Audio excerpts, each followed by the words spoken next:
Hello' friends, দেশৰ পৰিস্থিতিয়ে কি ৰূপ লয় আমি কোনেও নাজানো ন। গতিকে আমি অলপমান সাৱধানতা অৱলম্বন কৰাটো ভাল হ'ব, কাৰণ যুদ্ধ বিগ্ৰহ যেতিয়া হৈ থাকে সেইটো সময়ত যিহেতু আমি সকলোৱে জানো অলপ ক্ৰাইচিছ হয় চব ক্ষেত্ৰতে।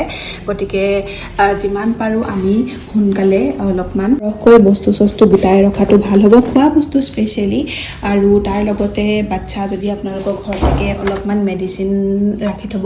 মই অলপমান মেডিচিনো আনি থৈছোঁ, যিহেতু মোৰ দুটা ল'ৰা ছোৱালী আছে।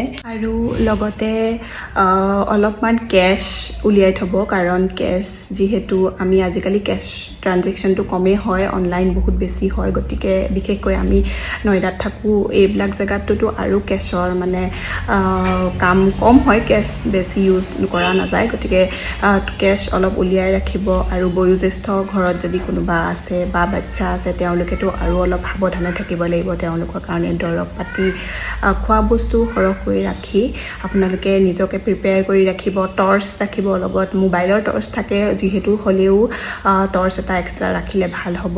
আৰু গভৰ্ণমেণ্টেতো ন'টিচ দিয়ে আছে, মক ড্ৰিল কৰি আছে, সকলোবিলাক কথা কৈয়ে আছে। তথাপিতো নিজৰ ফালৰ পৰা যি সাৱধানতা আপোনালোকে অৱলম্বন কৰিব পাৰে অৱলম্বন কৰিব। আৰু সুস্থ থাকক, সকলো ভালে থাকক।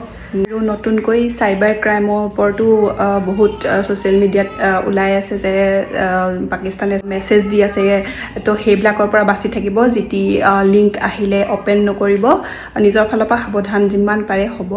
আৰু আশা কৰোঁ দেশৰ এই কষ্টদায়ক পৰিস্থিতি সোনকালে সাম কাটক, সকলোৰে সুখৰ দিন আহক। আৰু আমাৰ জোৱানসকলে যিসকলে বৰ্ডাৰত ইমান কষ্ট কৰি আছে তেওঁলোকে যাতে সফল হয় আৰু সুস্বাস্থ্যৰে যাতে এই ঘৰলৈ উভতি আহিব পাৰে, সেয়াই কামনা কৰিলোঁ। আৰু জয় হিন্দ, সকলো ভালে থাকক।